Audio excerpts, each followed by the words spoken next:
Welcome, everyone, and thank you for joining me today. Can you believe we're almost through the month of January already?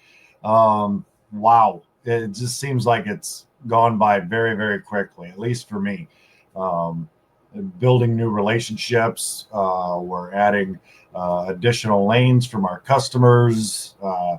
This is the first video this week that I've had an opportunity to do because I have had so many meetings with current customers, new customers, and things, kind of looking to see where they're looking to be in the coming year, and that type of thing.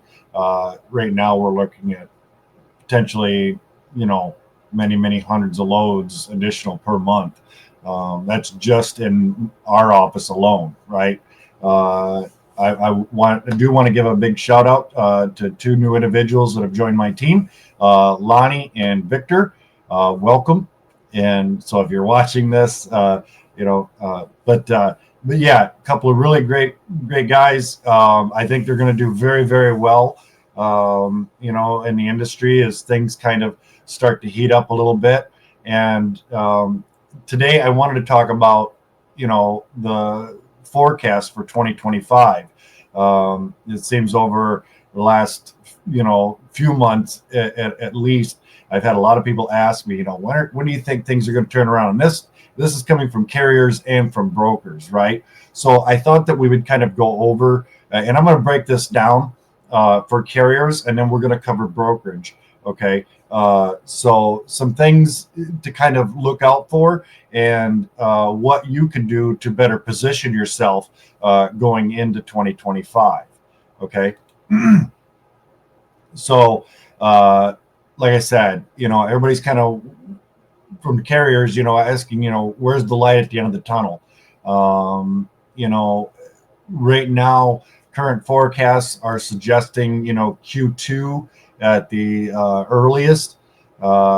Major disruptions could speed up this timeline, but either way, carriers will likely be operating under austerity measures for at least a few more months. Okay.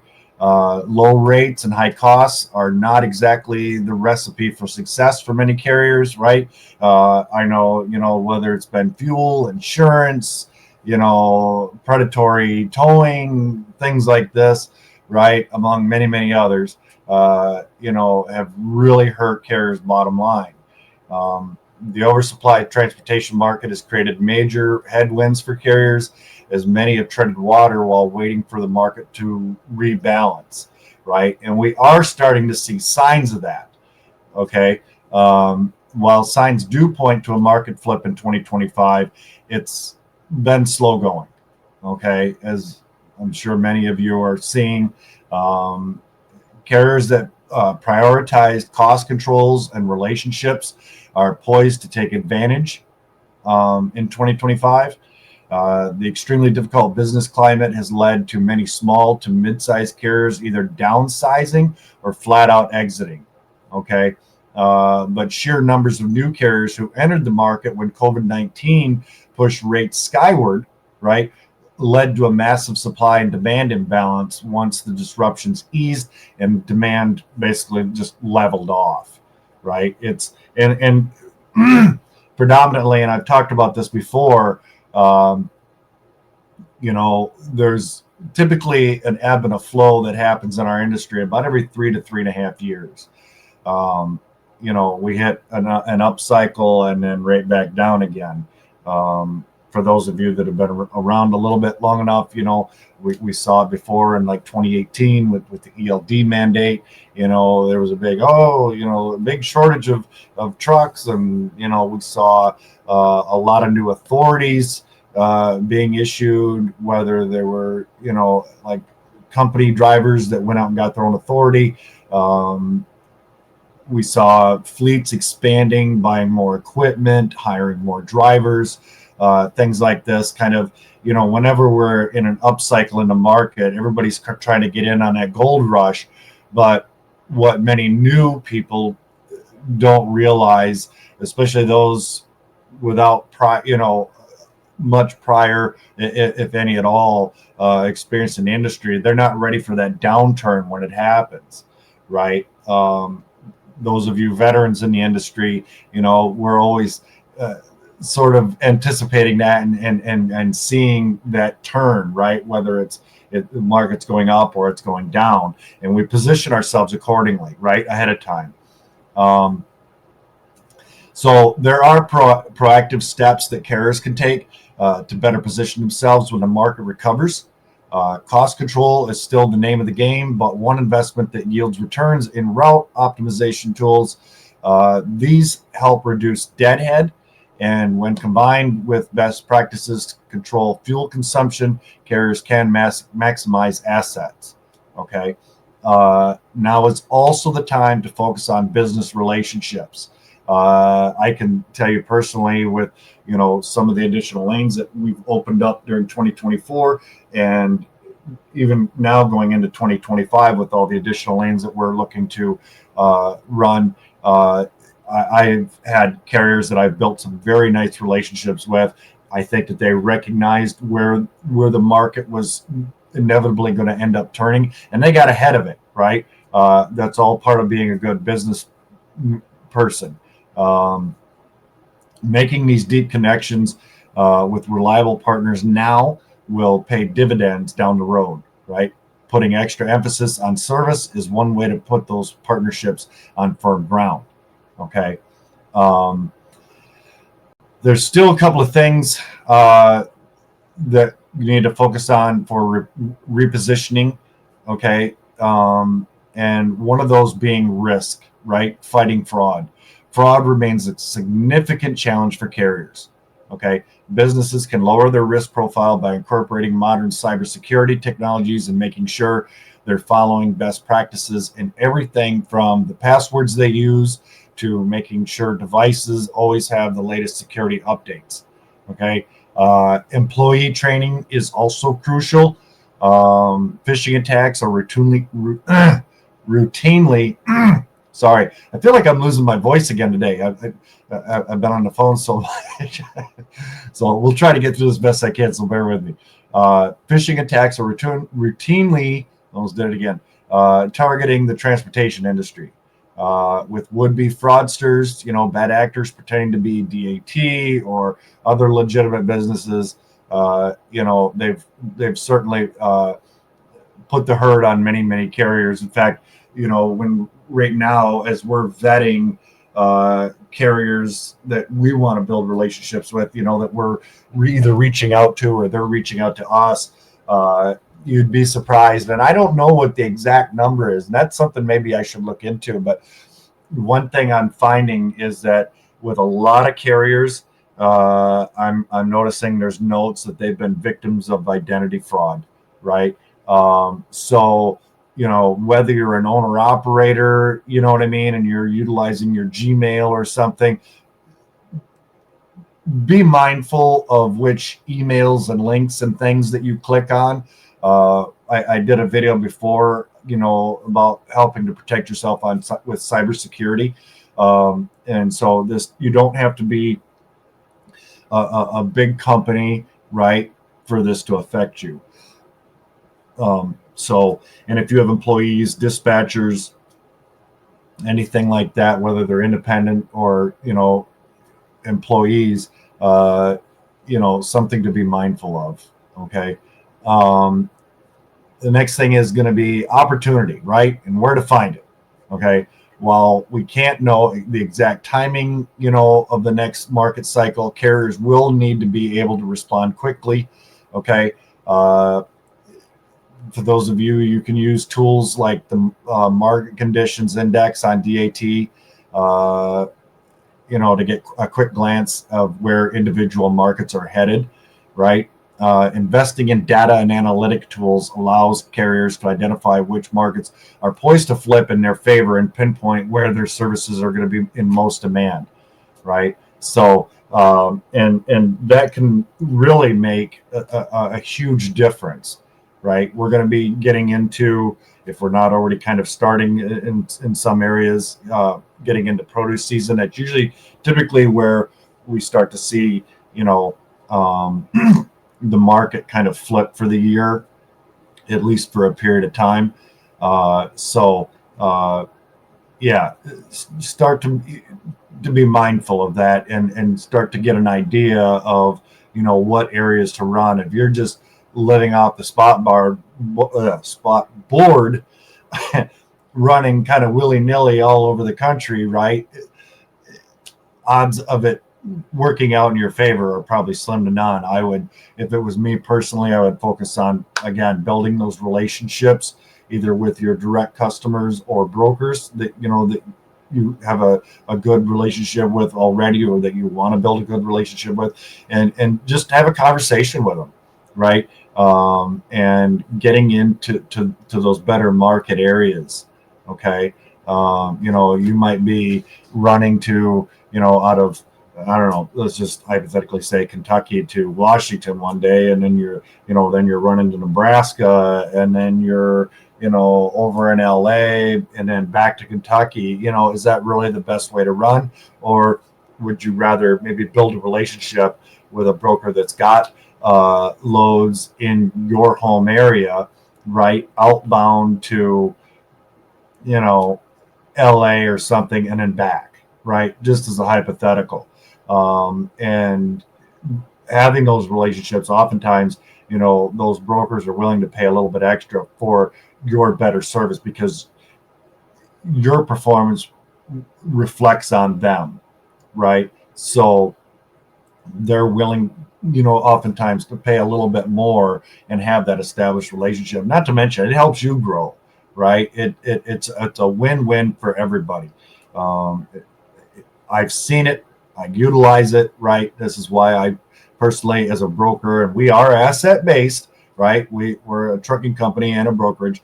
So building those strong relationships has behooved us, long term. So now we'll move on to brokerage, right? The current inverted market with spot rates below contract rates has put the squeeze on freight brokerages and 3PL margins, right? The overall or the oversupply of capacity puts shippers in the driver's seat in terms of pricing. I'm sure many of you have already seen that. Again, as I've mentioned, I think in one or two of my previous videos, I've got, a couple of customers, that one in particular, I've literally moved one load for them in the last 6 months.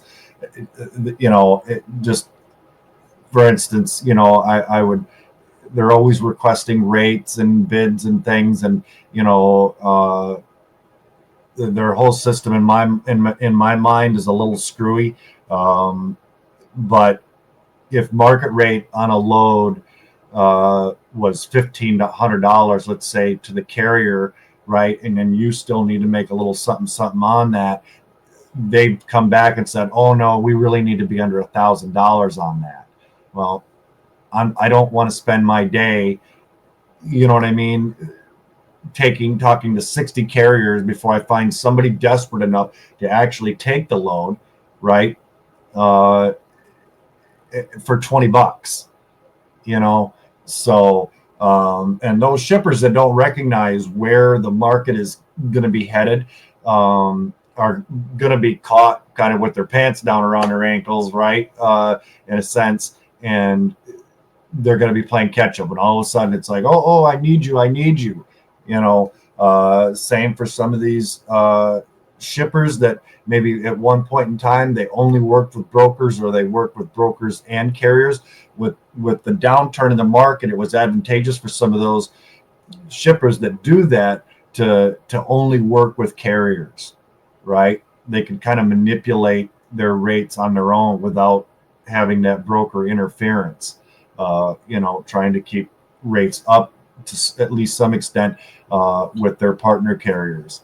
And there's going to come a time here, somewhat in the near future, as the market turns, that now they're going to be open to working with brokers again, right? They're what I call those flip-flop shippers.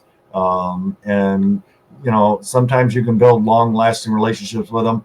Other times they'll utilize you when they need you, and when they don't, you're discarded, right? And they'll do the same thing to the carriers when the market turns. They'll want that broker, right? Because capacity will shrink. They'll want to try to get, keep price will still be an option, a priority to them. So they'll just flip flop as much as they need to. And those are typically the types of shippers that I also like to typically avoid, right? I might utilize them from time to time, or, yeah, okay, fine. Yeah, I'll move some freight for you again, but I'll always kind of, I'll move it on the spot market. I won't try to build really any kind of solid relationships with my carriers, just to have the rug ripped out from underneath myself and them, right? So, let's see, where did I leave off? With average margins dropping below 15%, right? If you remember, I said that the national average was 14.3% was the average broker margin. This was especially true for small to mid-sized brokerages. Margins and market cycles are related, and we entered a new cycle in Q4 of 2024. Okay, but margins aren't the only challenge facing transportation intermediaries, right, or brokers. Fraud surges for all industries in 2020, or fraud surged for all industries in 2023, and continues to pose a major challenge for brokers, right? The increased risk impact, both financial performance and carrier relationships and network management, is a key focus for brokers in the coming year. Now, one thing I have noticed, especially in social media, was a lot of carriers, it seems like, especially here as of late, they did a load and they were a legitimate broker. They weren't double brokered or anything, and they just can't pay the bill. Right, they got paid by their shipper, but they're kind of robbing Peter to pay Paul, sort of a scenario. Maybe they didn't utilize factoring, or were working with a factoring company that wasn't very transparent with them, right? Which is why so many have really had so many good things to say about Operfi, right? And I do have a link in the description below if you'd like to speak to somebody over at Operfi. There's a contact form. Yeah, I have yet to hear a single bad thing about Operfi. People really, this is a quick side note here, have been very, very happy with their transparency and all of the other value that Operfi adds on top of just factoring their invoices, right? Like, they're really invested in your success as a carrier and a broker. So, it costs nothing to talk to them. So if you're shopping around for factoring or think you need factoring, check them out, right? It takes just a few moments of your time to discuss, your options with them. But yeah, and so now carriers are having to revert back to, invoicing the shipper. Shippers are upset, right? And maybe some of this was due to the broker not vetting all of their carriers properly, or maybe not even at all, right? We've discussed that before in previous videos. And, so then they end up paying the legitimate carrier, again, maybe the bad actor was on quick pay, right? They quick paid them, and then now they've got to pay the legitimate carrier. And for a small to medium-sized brokerage, that can really, really hurt, right? And so that's why it's so very, very, very, very important. And I can't stress that enough. And I know I get preachy about it, but I don't want to see anybody fail, right? So vet. I cannot stress that enough. All right. I don't want to sound like dad, but come on, we all need to do better. And every time we kind of combat one bad apple and what their little scheme is, they tweak it, or they come out with some new way to try to take advantage and rob you, right? So again, utilizing those companies like Operfi, I believe they have a vetting tool that you can use that'll help you weed out those bad apples, right? So that's all I'm going to say about that. But vet. Okay. The post-pandemic freight space has created an opposite effect compared to 2020 to 2021.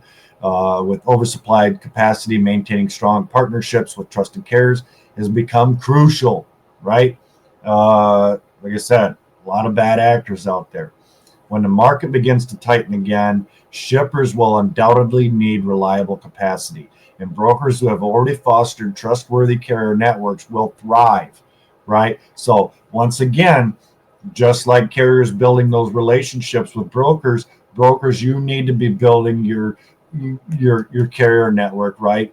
Building those relationships, because this is a strong point. In fact, I just had a meeting with one of my customers yesterday, and we're going to be opening up. We're looking at opening up some additional lanes, and one thing that we discussed was routinely using the same carriers, same driver, same owner operator, right, that are familiar with where these loads are picking up and delivering. So that was one thing that they stressed that was very important to them, which is something that we've already done, right, with their other freight, and it's been a flawless process, right? So it's just worked out extremely well and been very beneficial for all involved. Reinvesting in relationships now can set brokers up as the go-to solution when space becomes constrained once more, right? And like I said, getting ahead of this before you end up potentially losing a good carrier, getting them in place now, and if you have an opportunity to maybe pay them a little bit better than you would just some random carrier off of the load board, if you're able to do that. Okay. It might, be a little bit for you, but it might mean a lot to them, right? To their bottom line. So 3 things to kind of take away from that is prioritize trust, right? My screen and everything just went out on me. Sorry about that. Not sure what happened there. Everything just went dark, right? But yeah, prioritize trust, right? Earn a reputation for fairness to attract top-tier carriers, timely payments, resolve disputes quickly, and honor your commitments, right? Number 2, create value for your carriers, right? It's so oftentimes spoken of, providing value for your prospect, relaying that when you're, doing your calling to, your cold calling them. But how often do we really talk about providing value to our carriers, right? So, offer perks such as continuous freight opportunities, right? Or access to discounts through your network. So, there's any little thing that you can do to provide value to your carriers. Talk to them, listen to them, set aside 15 minutes to listen to them, right? It can be very insightful. And number 3, make communication easy, right? Open lines of communication during every step of the process to build reliability and respect. I again, this is another thing that I tend to kind of get preachy on, but communication being so very important. It really goes a long way. So shippers refine their transportation RFPs annually, particularly during Q4 and Q1. And here's how you can kind of position yourself for success, right? And first thing is by analyzing market data. Okay, broader market cycles gloss over lane-specific trends. Granular analytics are required for accurate pricing. Okay. Number 2, highlight differentiators. Demonstrate your ability to handle specialized lanes, faster turnarounds, or extensive partnerships.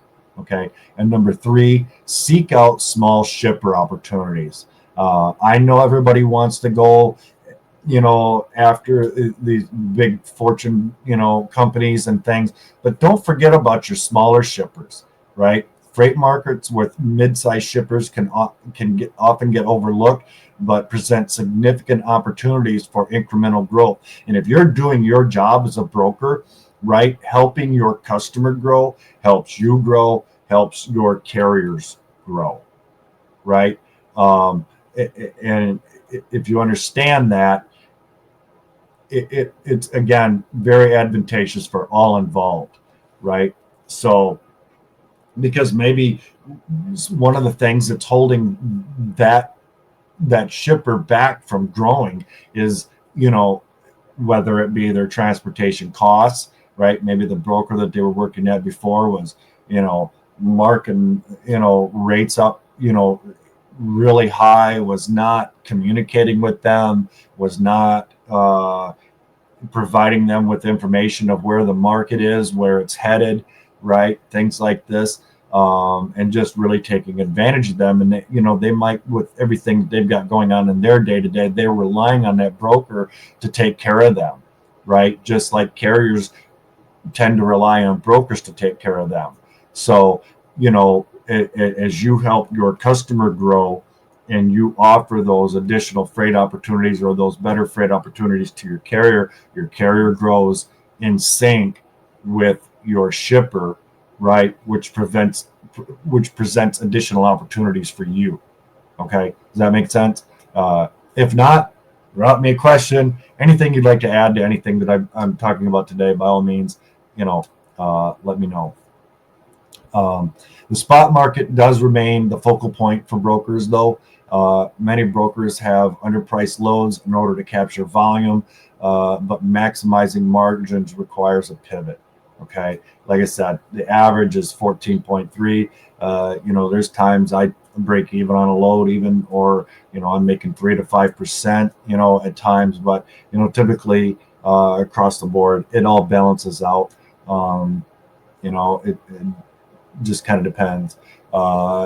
Leverage advanced analytics, right? Access market benchmarks in order to offer competitive quotes without compromising your profitability. Okay. Understand your shipper's behavior. This is something that I think is oftentimes overlooked. Prioritizing customer priorities yield premiums, right? Shippers will pay to have their hardest problems solved, right? Just like I kind of mentioned a little bit in relation a moment ago. I'm getting tongue-tied and I'm losing my voice. We're almost done. Dynamic pricing models, okay? Adopt technology-driven tools to adjust quotes quickly as spot markets respond in real-time market shifts, okay? So I hope that this helped give you some insight on things that you can do, now to better position yourself, whether you're a carrier or a broker, as we, move further into 2025. Because, like I said, I want to see everybody be successful. I don't ever like to see anybody fail. It's the whole reason why we have this channel, why we have the Facebook group and everything, right? We have the recommended tools and services like Operfi, eCarrierCheck, the DAT discount, things like this. And again, if there's something that you're looking for that I don't have, because I don't want to, spam the description with a bunch of links and things, let me know. But yeah, again, I hope that this was very helpful for everybody. I hope everybody had a great Thursday. And again, I apologize I didn't get a chance to do a video. I actually had plans to do this video on Monday. I just literally did not have time, and then I had meeting, in addition to everything else. And I even I wanted to do this one actually earlier today, and then we had a company meeting kind of last minute, and it just, yeah. So I do apologize, and I will try to get these out a little bit more regularly. So with that, I hope everybody has a great day. I will try to be back on tomorrow. If not, have a great weekend. I know that the winter weather has caused problems for a lot of carriers out there. Guys, be safe, right? Don't take any undue or unnecessary risks. Okay. We care about you. I don't ever want to hear about, bad things happening. So be safe out there. All right. Keep the tire side down. All right. Till next time, we'll talk to you later. As always, be kind to one another. Bye-bye now.